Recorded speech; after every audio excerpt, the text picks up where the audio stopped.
The banker's voice stayed calm when she said it. Your husband's personal credit activity doesn't match the paperwork you submitted for this loan. My stomach dropped. Not because of the loan itself, because that exact morning, Evan had asked me for space over breakfast, just casually. Like asking me to pass the salt. I need some time apart to clear my head, he'd said. Now I sat in this conference room at First National Bank, watching our loan officer push papers back into her folder instead of toward us for signatures. We'd spent 8 months preparing for this $1.2 million expansion loan, the one that would let our home services company open in 2 new states. I looked over at Evan. He wasn't shocked. He wasn't confused. His jaw was tight, but his face showed annoyance. Like the bank had just made a small mistake he could easily fix. That look bothered me more than anything the banker had said. I'm sure this is just a mix-up, he told her smoothly. She shook her head. Mr. Sullivan, you've taken out 3 large personal loans in the past 6 months. None of them show up in your business records. 3 loans. 6 months. Our best year ever. I sat there trying to remember any conversation about needing money. There hadn't been one.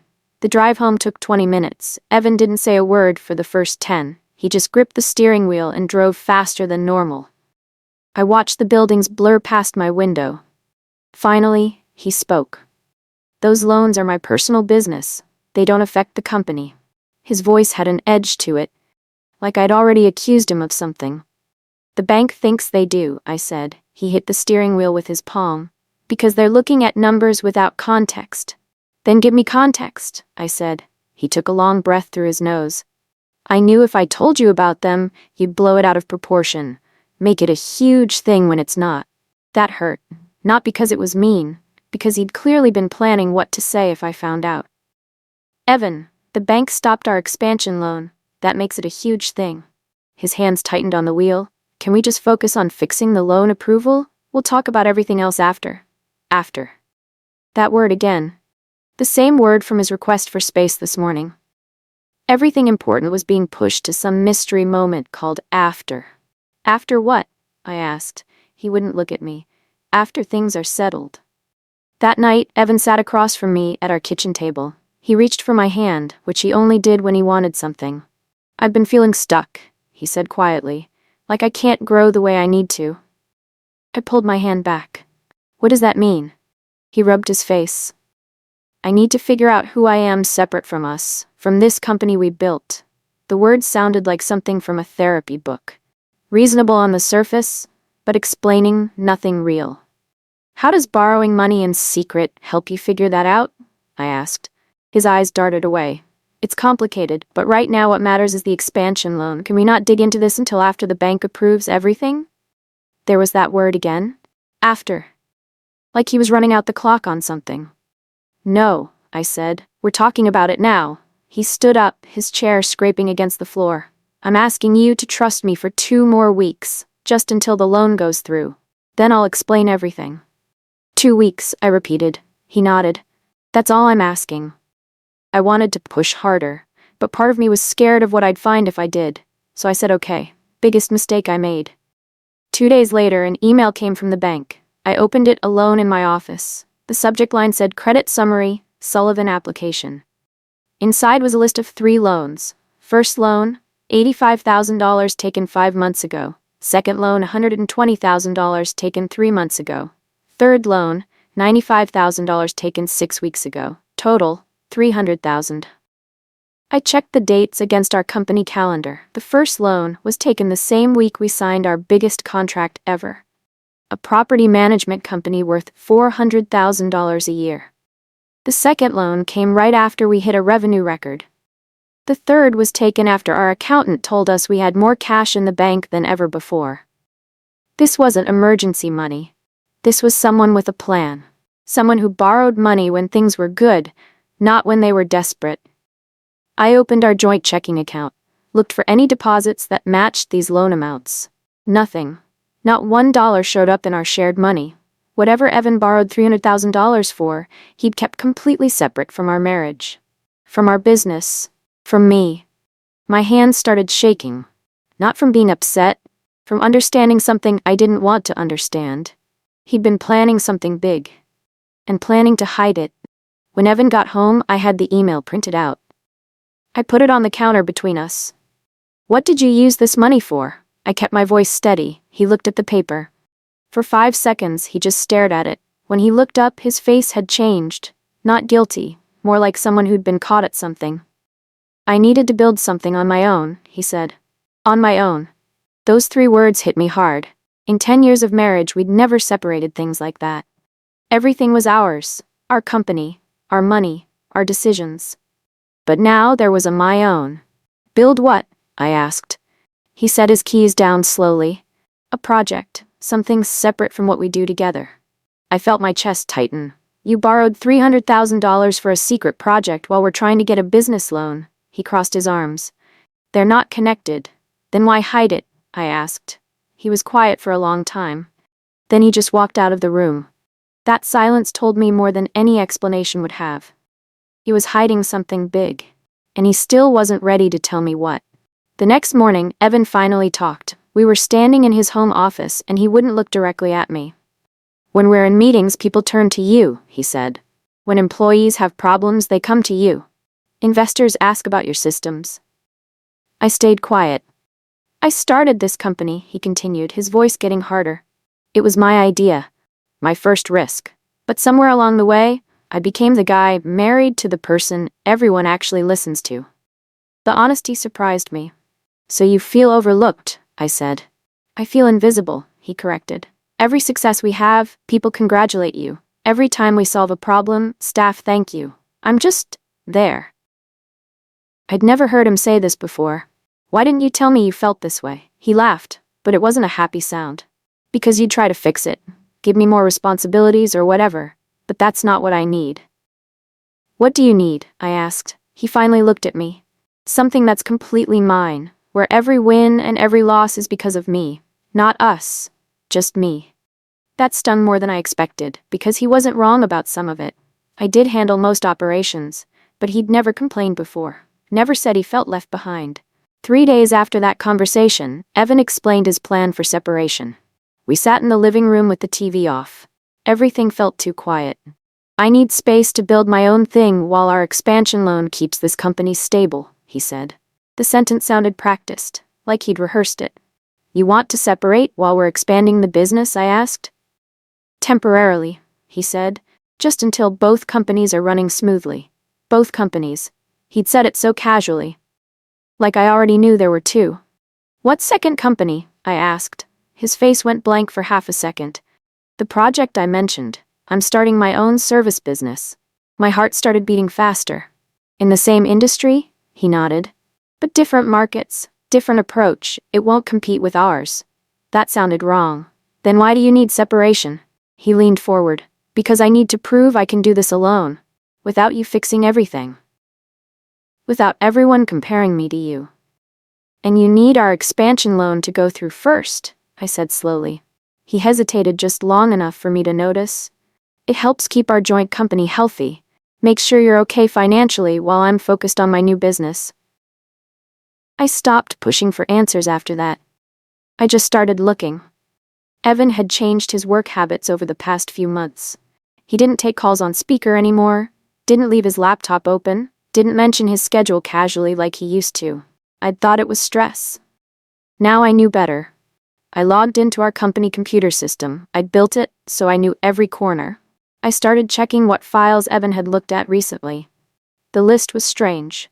In the past 6 months, he'd downloaded our complete customer list, twice.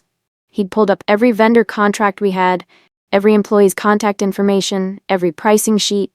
This wasn't normal co-owner stuff. This was systematic, like someone making copies of everything. Most of the downloads happened late at night, after I'd gone to bed, between 11 p.m. and 2 a.m., and they followed a pattern: customer lists first, then supplier contracts, then operation manuals, like someone building a how-to guide for copying a business. I pulled up our company credit card next, started looking at small charges I'd never paid attention to before. $247 to a business registration service, $380 to a website designer, $195 to an insurance company. Each charge was small enough that I'd just skimmed past it. But when I added them up over 6 months, they totaled $6,000. For services we already paid for in our regular business, I followed each of those charges. The business registration payment led me to a company that files paperwork with the state. The website designer's bill mentioned a domain name. The insurance payment said new business coverage. Every small charge led somewhere specific. I opened my laptop and went to the state website where businesses get registered, typed in Evan's name. Sullivan Home Services LLC showed up on my screen, created 4 months ago. Owner, Evan Sullivan. Office address, a building 30 minutes from our house. Licensed to work in our state, and in the exact 2 states our expansion loan was supposed to help us open in. I felt cold all over, not shocked, just cold. Like my body understood before my brain did. Every vague thing Evan had said suddenly made sense. The space he needed wasn't emotional. It was legal. The loans weren't random, they were startup money. The timing of everything, the separation request, the loan application, his secretive behavior, it all lined up. He'd been building a competing business for months, using everything we'd created as his guide. And he'd timed asking for separation for right before our expansion loan went through. Because once our company had that money, we'd be financially solid. And his new business could launch without needing to worry about funding. I found the website for Sullivan Home Services LLC. It wasn't live yet, just a page that said coming soon with a form to contact them. But the colors made my stomach hurt, blue and gray, the exact same as ours. The slogan said home services built on experience. Ours said home services you can trust. He hadn't just copied the idea, he'd copied the look.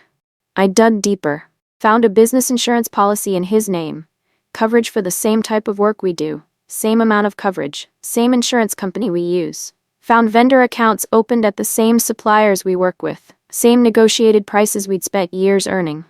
Found software subscriptions, the same scheduling program I'd spent months learning, the same customer management system I'd set up. Everything we used, he'd bought for his business too. But here's the worst part. Those vendor accounts showed special pricing. The kind you only get after working with a supplier for years and proving you're reliable. Evan had used our company's reputation to get good deals. For his competing business, he'd used everything we built together, our relationships, our reputation, our systems, then hidden it while telling me he needed emotional space to find himself.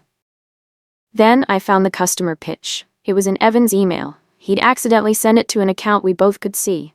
The email went to Riverside Property Management. They'd been our customer for 7 years. Steady work, good payments, strong relationship. The subject line said, a better service option. I opened it with my heart pounding. Evan had pitched them his new company, called it a more flexible choice that could work faster and charge 15% less. He'd included data from our current work with them. How fast we responded to their calls, how we solved their problems. Customer satisfaction scores. All information he only knew because we were partners. The email was dated 3 weeks ago, right when he started talking about needing space. The customer hadn't written back, but there was a note at the bottom, following up on our phone call yesterday. They'd already talked in person. Evan wasn't just thinking about stealing customers. He was actively doing it. I searched for more emails like this one. Found 5. Smaller customers, newer accounts, all getting similar pitches. Better service, lower prices, more personal attention. He was using inside information. Things he knew about their budgets, their complaints, their needs. Information he only had because we served them together. And he was using it against us. I sat at my desk and figured out his whole plan. It wasn't complicated once I saw it clearly. First, build a competing business quietly for 6 months while still taking full pay from our company. Second, borrow $300,000 for startup costs without me seeing it in our business accounts. Third, ask for separation right before the expansion loan gets approved. That creates legal distance. Fourth, once the loan goes through and our company is financially stable, start taking our best customers using insider knowledge. Fifth, open his business in the same states we're expanding to, with lower costs and established supplier relationships. Sixth, wait until his new company is making money, then officially leave our business and our marriage. Leave me holding a company that just lost its best customers. And a loan we can't afford without him. The expansion loan wasn't for us, it was for him. It would keep our company stable just long enough for him to take what he wanted without it falling apart immediately. And the separation gave him legal protection. If I accused him of stealing customers or using private information, he'd say it happened after we separated. That we were already living separate business lives. The timing of everything was too perfect to be coincidence. The next bank meeting was 2 weeks later. I didn't tell Evan what I'd found, didn't confront him about the competing business, just waited. We drove separately, met in the parking lot, walked into First National Bank together like everything was normal. Same conference room, same loan officer, same papers on the table. Evan looked relaxed, almost happy. The banker started going through updated papers. Income verification, bank statements. Everything needed to approve the loan. I waited until she was halfway done. Then I spoke. I have a question about owners having other businesses. The banker looked up. Evan's body went stiff. What kind of other business? She asked. I kept my voice calm. If someone applying for this loan owns a competing company in the same markets we want to expand to, does that matter? The banker's face changed. That would be a serious problem. Do you know about another business? I pulled out a folder. Put it on the table. Yes, I brought proof. Inside was everything. Registration papers showing his company, website pictures, vendor accounts, emails pitching our customers, all printed out, all organized. The banker opened the folder, started reading. Evan's face went completely pale. The banker typed on her computer. Public records showed up on the screen behind her. Sullivan Home Services LLC. Owner, Evan Sullivan. Operating areas the same states as our expansion plan. She turned to Evan. Her professional smile was gone. Mr. Sullivan, you should have told us about this immediately. Evan leaned forward. It's a separate business. Completely separate. It doesn't affect our joint company. Her voice stayed steady. You're asking for money to expand into markets where you already own a competing business. That's a conflict. And you didn't tell us. She closed the folder. Pressed a button on her phone. The loan is frozen right now. We need to do a full investigation. Evan stood up fast. This is ridiculous. You're making this into something it's not. Nobody said anything. He looked at me. Really looked at me for the first time in months. His face wasn't guilty, it was angry. He was mad that I'd caught him, not sorry that he'd done it. The banker stood too. We'll contact you about next steps. This meeting is over. I picked up my folder and walked out. Evan followed behind me, silent. His hands were in fists. We didn't talk in the parking lot. Evan got in his car and drove away fast. I sat in mine for 10 minutes, just breathing. When I got home, Evan was already there, pacing the living room like a trapped animal. The second I walked in, he exploded. You just destroyed 10 years of work, he yelled. His face was red. I set my bag down. I destroyed it? You built a competing company in secret. I was building something new. His voice cracked. Something that didn't need your permission for every decision. You mean something where you could steal our customers, I said. I wasn't stealing. He was shouting now. I was creating something better, something that proved I could succeed without you controlling everything. The honesty was brutal. You've always needed to be in charge, he continued. Always watching over my shoulder, always fixing things, always being better. I couldn't breathe. I just stared at him. So your answer was to destroy our business? No, my answer was to finally build something that was mine, where every success was mine, where I didn't have to share credit with you. There it was, the real reason. When were you going to tell me? I asked quietly. He looked away. After my company was making enough money to survive on its own. I didn't yell, didn't cry, just pulled out my phone and made 2 calls. One to our business lawyer, one to a divorce lawyer. Both conversations were short and clear. By that evening, I'd filed papers. One set froze all major business decisions until a judge reviewed everything. The other set started legal separation in our marriage, protecting our shared money and stopping Evan from using it for his competing business. 2 hours later, someone delivered both sets of papers to Evan. He came home holding them. He looked shocked. Actually shocked. You're really doing this? Not sorry, just surprised, like I'd done something wrong. You started a competing business using our customer list, I said calmly. You hid $300,000 in loans. You pitched our customers behind my back. What did you think would happen? I thought you'd understand, he said, voice dropping. Understand what? He shook his head. That I needed this. That I've spent 10 years being the less important one. The one people only talk to when they can't find you. Something sad crossed his face. I wanted one thing where my success or failure was mine alone. I felt a tiny bit of sympathy. For about 2 seconds. You could have been honest, I said. Started something in a different area. Asked for my help. He looked at me like that thought had never occurred to him. The truth spread through our company fast. Not because I told anyone. Because Evan did. He sent an email to all our employees the next morning. Long and emotional. He said I was controlling and wouldn't let him grow. He said I'd ruined his chance at independence because I was insecure. He painted himself as the victim. It backfired within an hour. Our operations manager forwarded the email to me with a note. Everyone knows who actually runs this place. My phone started buzzing. Messages from staff, longtime supervisors, people who'd worked with us for years. We support you. Evan's always taken credit for your work. Tell us what you need. They weren't stupid. They'd seen who handled the daily operations, who solved problems, who kept projects from falling apart. By lunch, Evan's email had done the opposite of what he wanted. People weren't supporting him. They were asking me what really happened. I didn't trash him, just said we were separating business interests, and the company would keep running normally. But his credibility was destroyed. Staff stopped answering his emails, stopped asking him questions. He tried to make me look like the bad guy and instead showed everyone exactly who he was. Someone willing to lie to protect himself. Evan's new company started having problems immediately. Without our systems, he couldn't copy what we'd built. He had the software, the supplier accounts, the insurance. But he didn't have the knowledge. Running operations isn't buying software. It's knowing which suppliers actually deliver on time, even when they say they're backed up.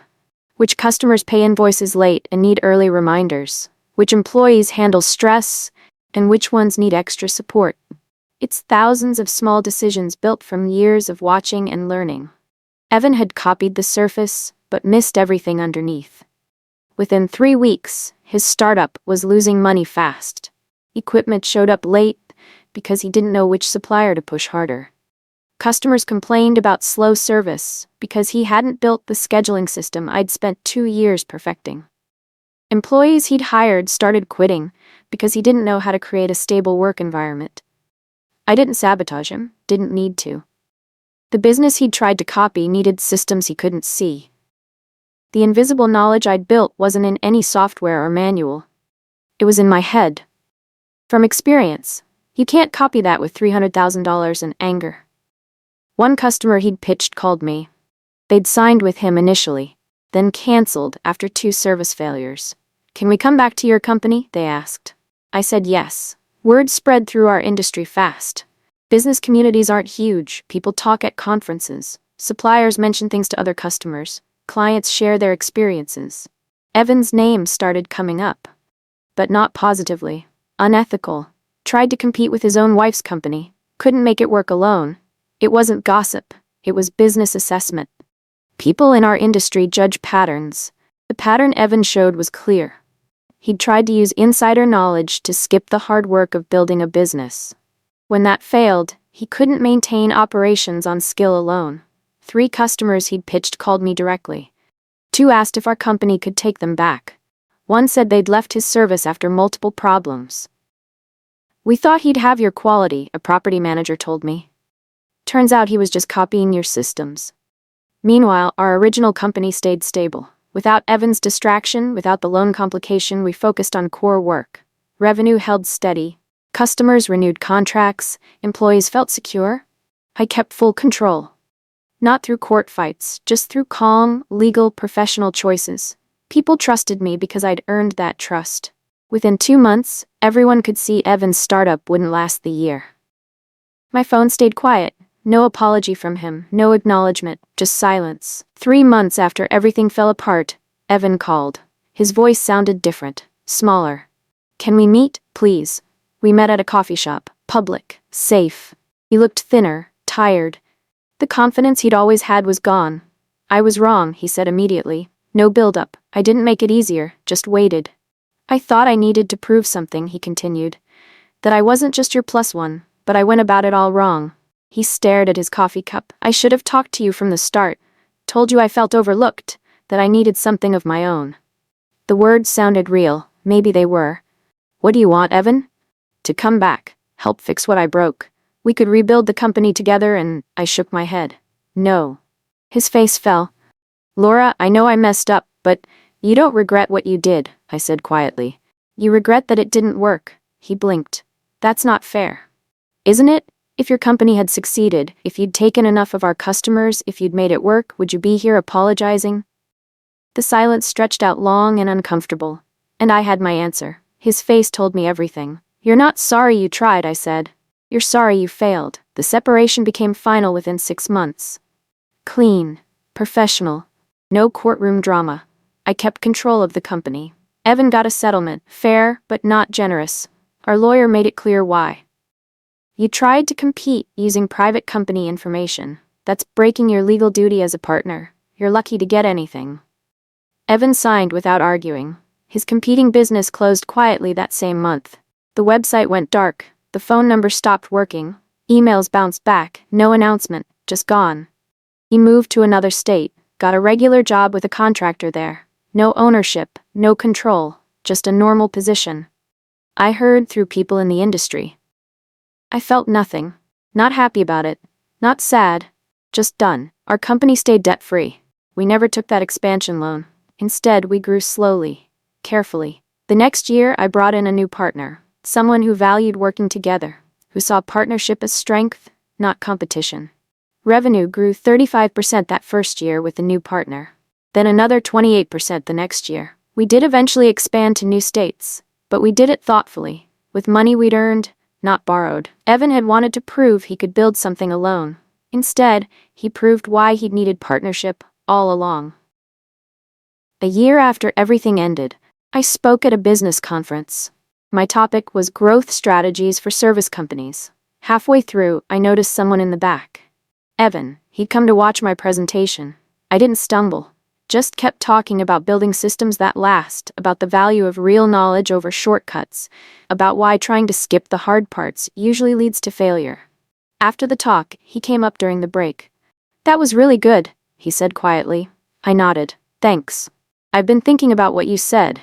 That day at the coffee shop, he shifted his weight. You were right.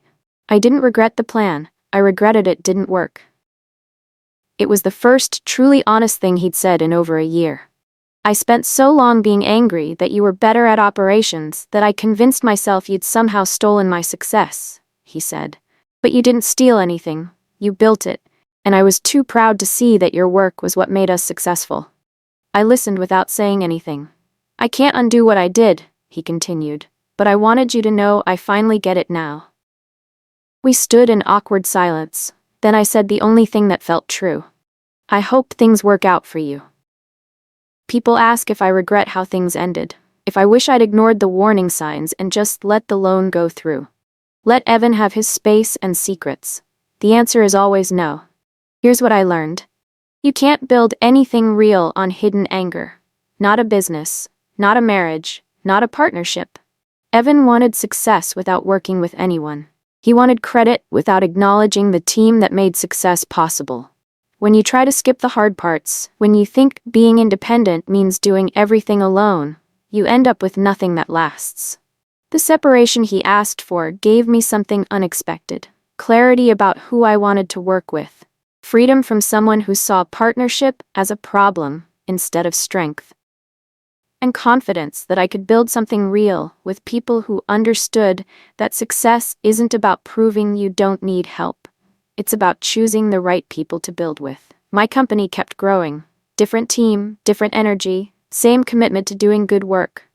Evan got his independence, I got my peace, and that was the only outcome that mattered. Not revenge, not proving I was right. Just the freedom to build something honest with people who valued what we were creating. That's worth more than any loan or competition. The final closure came 18 months later. An envelope arrived at my office. Inside was a check for $43,000, the last payment Evan owed from our settlement. No note, just the check and a return address in another state. I deposited it the same day. The money went into our development fund. We used it to hire 2 new operations people and upgrade our scheduling software.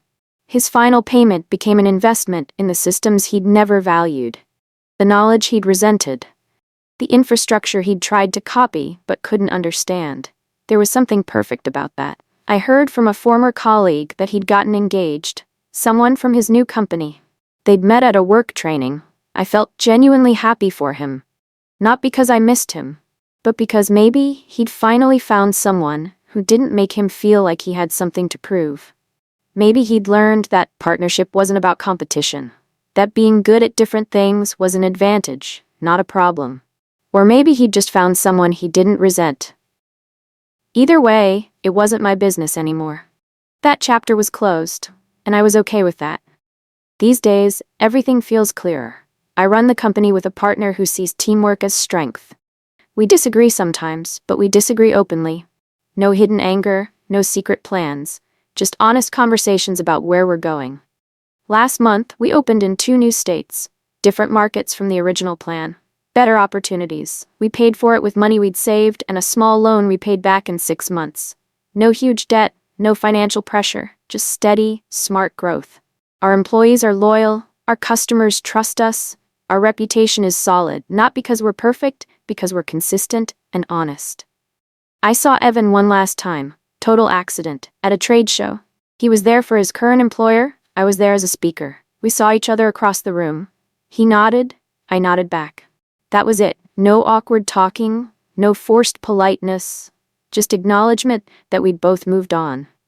The separation he asked for turned out to be exactly what I needed. Freedom from someone who couldn't value what we'd built together. Clarity about what matters in business and life, and confidence that real success isn't about proving you're better than someone else. It's about building something meaningful with people who respect what you bring. Evan wanted to be independent. I found peace, and somehow, that was the perfect ending.